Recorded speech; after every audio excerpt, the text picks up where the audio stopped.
Hey guys, Alex here. Sorry that this video came out so late. I had a power outage in my neighborhood this morning and it prevented me from editing the video the way that I'd like to, but I'm still going to put the video out today for you guys, so here I am. I'm going to do it. Here it is.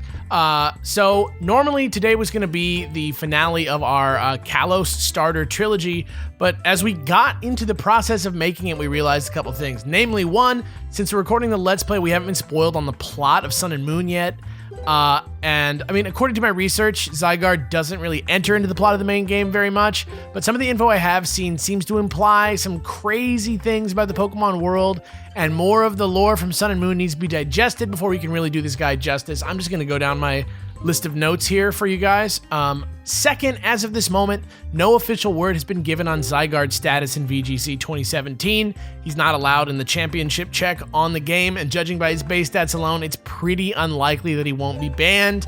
But until we know more about the meta at large, we can't really make a lasting battle strategy section for him specifically, just because he's so powerful and stuff, and so we'll see where he fits into everything. So today, instead of giving you a regular Dex video, I'm going to share with you what we have so far on ZYGARDE, just some interesting research and notes on ZYGARDE, and what he can tell us about Pokemon lore as a whole. And then second, I'm going to show you guys how you can become part of our research effort, which is pretty cool. So get hyped for that. That's going to be at the end. So here we go. Last time, we basically reiterated our idea that visually this trio of Pokemon was based on the Norse beasts of the Yggdrasil, but philosophically that they were more in line with the Hindu Trimurti. But as far as what that means for Pokemon lore, we think it's at least a safe bet to assume that he has something to do with the life and death of the Pokemon world as a whole. He has something to do with the forces of life and death, but we still have a lot of questions. So, number one question, all of its Pokedex entries from both Gen 6 and Gen 7 refer to the fact that it exists solely to monitor and protect the Kalos ecosystem from those who endanger it. And even in Sun and Moon, he's tied directly to Xerneas and Yveltal, so it's definitely Kalos-centric. But if all of that is true, and we here at the Dex definitely believe it is, why is he available in the Alola region? How did he get to the Alola region? And if he is the protector of that region, of the Kalos region and its ecosystem, and that's the only thing it exists to do, why then in X and Y, when Lysander tried to kill all those people with either Xerneas or Yveltal, depending on what game you played, why doesn't ZYGARDE appear to try and stop it? Doesn't that qualify as a threat to the ecosystem, like a bunch of people dying? And if not, what does qualify as a threat to the ecosystem? Because that seemed pretty serious, like firing a weapon into space, leveling stuff, causing a problem. But anyway, we were kind of stumped by this for a little while, but the answer to that question actually might lie in its Pokedex entries from Sun and Moon.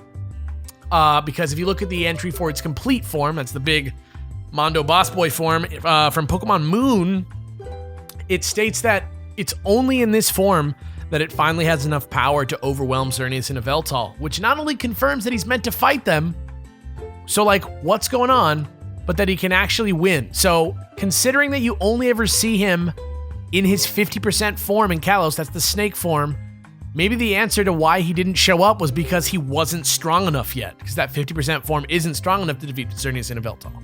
And literally, that's true. It's like, it's weaker. So, as we know, the reason for this probably has something to do with the fact that ZYGARDE is made up of 95 cells and 5 cores. And oftentimes when he expends energy, he reverts back to these weird, like, mini forms. Sometimes back to a 50% form or a 10% form, or back to just all his pieces falling out all over the place again. And he can't get his complete form back without outside help, which is what we're learning from Sun and Moon. So what caused him to revert to 50% before his appearance in X and Y? That's question number one. And after the player character from that game catches the ZYGARDE in that game, how is it by the time that Sun and Moon rolls around, he's split back up into 100 pieces? That's pretty crazy. So the simple answer is that in both cases, he probably faced this is all speculation at this point, but it seems like he probably faced a pretty formidable foe in order to protect the ecosystem. But there's not really any info about who those foes might be. So the reason why I say there's not a lot of evidence is because since neither, like, the AZ event that happened 3,000 years ago has no mention of ZYGARDE, so we know he didn't show up there. There was an 800-year-old war in Kalos between the people in Kalos that you find out about in the Parfum Palace. ZYGARDE is not mentioned there, and we all know that he didn't show up in X and Y when Lysander tried to blow it up. So there's two likely explanations of when he fought something that left him in this form. So that would be explained why he's in 50% form in the cave, why he didn't help, and why after your trainer catches him in that game, he appears as cells again. So the first, and that's in Alola. So the first thing is that there might be some unknown force on the periphery of our knowledge about Pokemon who we haven't seen yet in the games. This is the first thing that this evidence seems to point to. There's no telling whether it's the same creature who fought him before X and Y and after X and Y, but something fought him that left him at 50% in that cave before X and Y, and after X and Y, something fought him that left him in 100 pieces by the time Sun and Moon rolled around. They'd have to be a pretty serious threat to weaken ZYGARDE that way. And one of the events would have had to be fairly recent, considering that we know that X and Y and Sun and Moon are fairly close in time. We don't know the exact number, but we know just based on characters that are in the games and how time lines up, that they're fairly close to each other. I would guess within a few years of each other. Just be like, you know, Cena and Dexio are in both things. Like a couple other characters that I don't want to spoil are like pretty much in there as well. But it's pretty weird. It's just like, something had to have happened that left ZYGARDE totally busted in Alola before you get there. The other way that this is possible, I guess, is if there's maybe like several ZYGARDEs. We don't know what the deal is with that. Maybe there's more than 100 pieces total. Maybe like there's a lot of ZYGARDEs that like come together, and maybe like if you know how to get them to work for you, you know, maybe that's what Cena and Dexio are doing. Maybe they're like, well, there's a problem that we need him to deal with. Let's do it. And there's also the question of why Cena and Dexio are putting ZYGARDE back together in the first place, which is, do they know something that we don't? I don't know. But if that is true, if there are many ZYGARDEs that they work as like a sort of like security network for the global ecosystem, like, does that speak to the nature of Pokemon as a whole? And is this cell and core system the basis for all Pokemon genetics? We don't know. And what about the hexagons? There's a lot of symbology having to do with bees and nature and godliness and divinity around the number 6 and hexagons, but I don't have anything concrete that really like cements that for me right now. So that's where I'm at. But all of this stuff doesn't really have concrete answers, and for that reason, we don't think we can do this by ourselves. We finally think that we are ready to open a official Discord for the decks.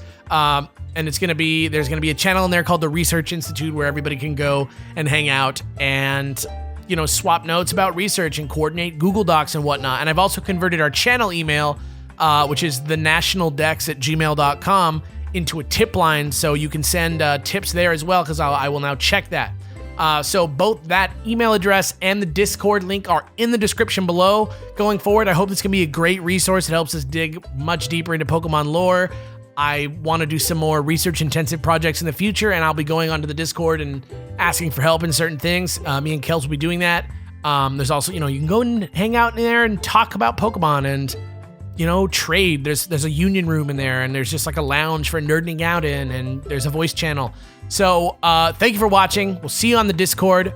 Regular episodes resume next week, and once we have more info, we will eventually do a proper finale ZYGARDE episode for this trio as well. So we'll see you tomorrow with another episode of our Sun and Moon Let's Play, and have a great week, guys. Later.